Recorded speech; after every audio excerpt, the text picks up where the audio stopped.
Okay, so wow, look at this. Looking back at the original Resident Evil is what we're going to be doing today. This game holds a special place to me. Like this is the game that started everything, um, and even to this day, this game is still like just so fun. Like it's so good. It still holds up. It still looks good in my opinion. There's a couple of things that obviously have kind of stayed in time with it, but they're so small that it doesn't even matter. Like it feels like you're playing a modern game. And obviously this is the remake. Um, Obviously they changed the visuals and you can analog controls and stuff like that, but it kept its originality. I think even with the remake, it just looked better. But today we're gonna be going over what makes Resident Evil 1 so goddamn amazing, and just how it compares to the current titles and what it did. Personally, I think what it did a little bit better than some of the current titles. As you may have noticed, we've done Resident Evil 4 in this kind of fashion already. I do plan on going over every single one in this kind of way. Just to kind of like prioritize it in one video, so I'll have to talk about one specifically in one video instead of talking about like 3 or 4 different ones. Next up is 5, so that'll be in a couple of days probably, and then 6. That's going to be interesting. I have a rough idea of what I'm going to say about 6, but I'll leave that for 6's video because it's interesting.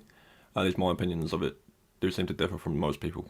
That is not me saying it's a good game, or at least a good Resident Evil game, but my opinions of it are kind of my own. So we'll see what people think about what I say about 6. But let's get started with the original Resident Evil. Okay, so a brief rundown of what's going on in the first game if you've never played it. Basically, what has happened is Alpha Team is sent in to locate a missing team that has kind of crashed into the woods. Generic kind of, our team has been, they're lost and we need to go find them. So that's fine. And then what they do find out is when they get there is that the team is basically dead. They're all dead inside the helicopter in horrific ways, and then it soon becomes apparent that there's not exactly humans in the forest anymore, and they retreat to a mansion. And then we all know what happens in that mansion. It all kind of escalates, and all just it just gets massive. Like there's more to it than just a couple of monsters in the woods. Let's just say. But you follow Jill and Chris, depending on who you play. Depending on who you play, the other one is missing. So if you play as Chris, Jill is missing. If you play as Jill, Chris is missing. And then obviously that just means you can't play as them, and they're at the end of the game. But they both differ. How they get through the game is quite different to each other. For example, Jill has a lockpick where she can enter certain doors that are locked, and Chris has a... What does Chris have? I think it's a lighter. I want to say it's a lighter. He just has one. I think you can find one as Jill as like to carry, but he has one on him all the time. And essentially what that does is if you find oil in the safe rooms, you can burn the bodies of zombies and they won't respawn. Because zombies in this game do come back a few times if you just kind of leave them.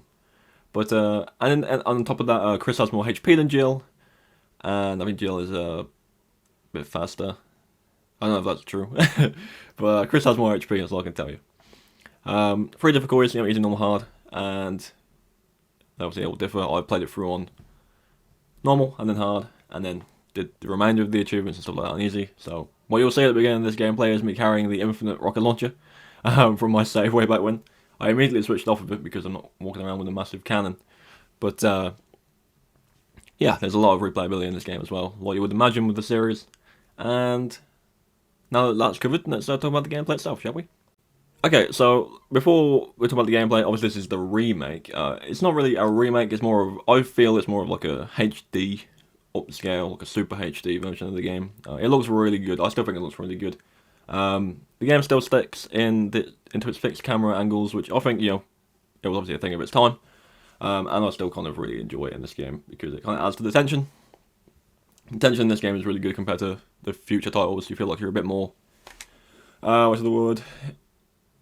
Oh, excuse me, a bit more in trouble at times, because the zombies in this game aren't necessarily tanky, but because the ammo in this game is a lot more limited than most of the titles later on, it can feel a bit more intense in terms of combat. When I play through this game on multiple extra playthroughs, I try to ignore anything as much as possible. Not because like I need the ammo, because the bosses in this game aren't particularly difficult.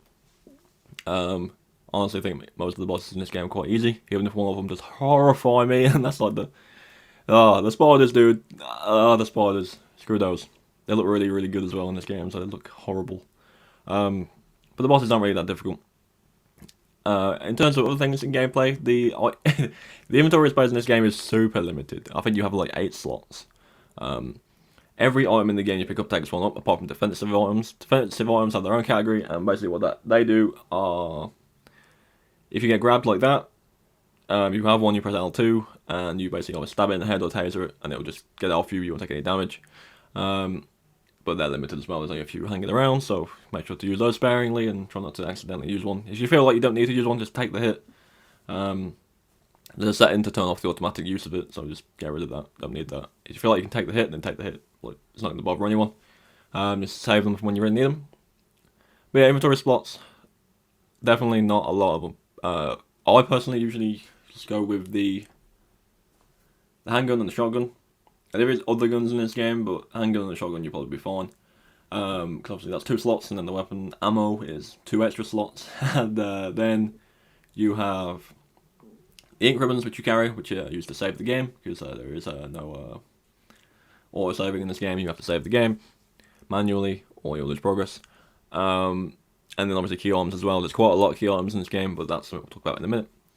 This game, of course, does have the item box, and it's in every save room in the game, and obviously they're magic boxes, so you put something in a box in one room, and it'll be in the box in a different room. They just carry over across the entire map, which is useful for just transferring stuff around, especially those overpowered weapons to the end of the game. The end of the game in this game, it kind of keeps the same pace all the way through. It's still kind of intense all the way through. There's no like major action sequence. It's all kind of steady, which is nice.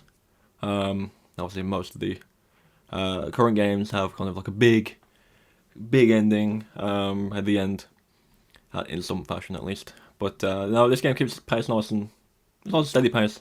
You're not really going to be feeling like you're overwhelmed unless you use all your bullets. But 9 times out of 10 you're going to be fine. Okay, so moving on to key items and stuff that involves the key items. There's a lot to remember in this game. A lot more than most other games. There's a lot of keys you have to find, a lot of different keys, and the game, what I love about this game, and honestly what I love about kind of most of the Resident Evil games, is it doesn't really tell you anything, you don't really get told where you need to go, or what you need to do. They do kind of vaguely tell you what you need to do in the cutscenes, because I think in this part here, Barry's telling you to search the first floor, and then you obviously end up going to the second floor anyway, because you need to progress, but it's kind of like a good start in the right direction. Like, you start on the first floor and then you go up. But there's a lot to remember. There's a lot of different keys, a lot of different places you need to go back to at some points. And obviously with the items and the inventory space being so limited, there is at times puzzles or solutions to things where you need 2 items, and sometimes you just completely over stock and you'll have no space to pick up these things. So you need to remember where they are, come back to them, and there's a lot of memory involved in this game. But again, you play it through once or twice in like a couple of days, you come back through again, you're going to remember basically where everything is. I played through this game, when I did everything in this game, 100%, I just played it through over and over again in the space of a couple of days, so that it all kind of stayed in my memory and I can get through it a bit faster. But, it'd be nice to go back to it one day, and I do feel like I will soon, just to go back to it to play it through again, because I don't remember most of it, to be honest. This is some old gameplay I found on my console that I think this was one of the early run-throughs I did after I'd 100%ed the game. I think I went back to it at one point to try and do something, and I forgot what most of the things were doing. But, you know what? Yeah, it's a lot to remember, but it's worth it, because the game really is just good. Puzzles themselves, they're not too difficult. They're quite simple. Most of them are just like pushing buttons in a certain order, or like jigsaw piece puzzles or pushing puzzles. They're all kind of like that. Nothing too intense. Obviously there's a certain order you gotta do it in, so sometimes it takes longer than others. But again, once you know the solution, coming back through on a second time through, no problemo. You know, you're going to do it immediately. There's one in Village that stands out to me.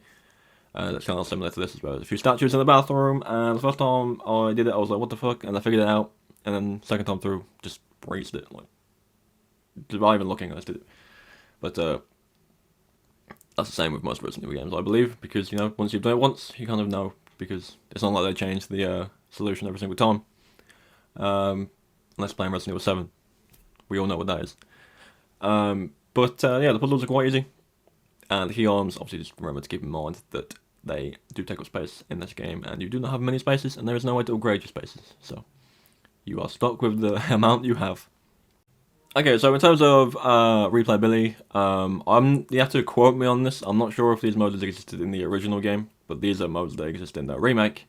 When you finish the game, I think hard, you get a mode called Real Survivor, which essentially is extra hard. That one threw me for a loop. Like that one, it is a difficult struggle to get through. Enemies hit a lot harder. I think bosses do genuinely one-shot you, I think. I'm not 100% sure about that, but I think some of them do. More specifically, I think it was on my Real Survivor mode run. Maybe it was on my knife only run, because there is an achievement doing knife only, which is, in this game, is interesting, to say the least. The torrent at the end really got to me in the hard difficulty modes.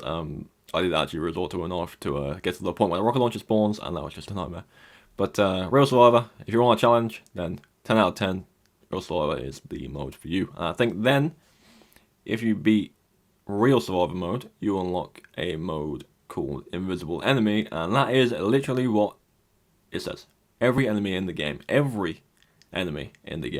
is invisible. There are certain points where you can see them, like in this corridor, for example. Those reflections still come up. You can still see them in the reflections. They don't actually change spots, so if you remember what they are, you can kind of walk past them, no problem. But the reflections do come up. If there's any water around, the puddles do kind of move when there's footsteps. Then there is the spider bit. More importantly, in the mines with the spiders, you can see them moving across the web. And the shark bit, again, you can see them moving through the water. So they're not completely invisible. You can't tell where they are, but at the same time, you can't see them. So if you're finding something in a normal corridor or anything like that, you can't see it. There's only one way I think you can see them, which is a really good way of doing it. Is if you get grabbed and use defensive arm, it kind of stays in their head, so you can see where they are through that, which is really useful. But that mode's a lot of fun. It's a challenge. But it's fun. I think it defaults to normal as well, so you can't just play Invisible Enemy on Super Easy mode. But I could be wrong. I haven't played it in a while. But that basically wraps up how I feel about Resident Evil, the first game. It's a really good game. It's a lot of fun, and if you haven't played the original, or even this version, 10 out of 10, go and play it.